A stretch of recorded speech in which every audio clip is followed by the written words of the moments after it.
खासदार संजय राऊत बोलतायत, थेट जाऊयात.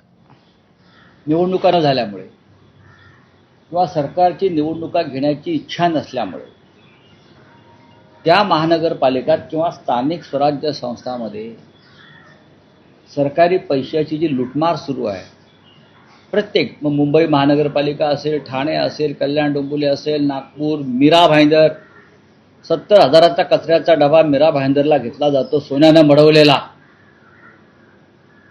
पुणे असेल, पिंपरी चिंचवड, सर्वत्र. काल मला आमच्या नगरचे शहर प्रमुख किरण काळे भेटले. अहिल्यानगर महानगरपालिकेत गेल्या काही काळापासून जो प्रचंड भ्रष्टाचार सुरू आहे त्या संदर्भात किरण काळे यांनी वारंवार तक्रारी केल्या मुख्यमंत्र्यांकडे, अँटी करप्शनकडे, संबंधित जिल्ह्यातल्या अथॉरिटीकडे. जर तुम्ही आज अहिल्यानगरला गेला तर रस्ते जागेवर नाही आहेत, नागरी सुविधा नाही आहेत, रस्ते जागेवरच नाही आहेत. अहिल्यानगर महानगरपालिकेतील साधारण 776 रस्त्यांची कामं झाली.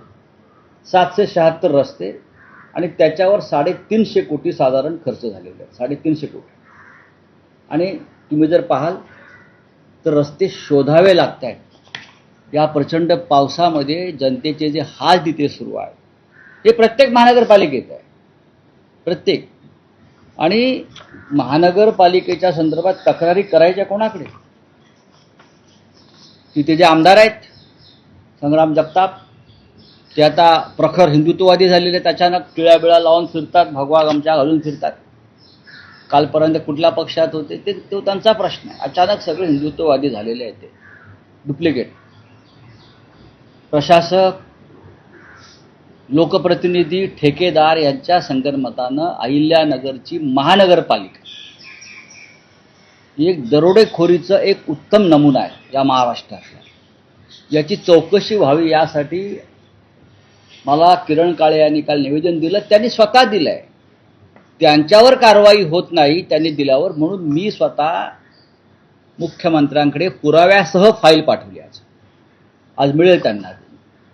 जर मुख्यमंत्री अशा भ्रष्टाचाराच्या तक्रारीवर कारवाया करत नसतील तर मी भ्रष्टाचारांना सोडणार नाही, तुरुंगातच जागा त्यांची.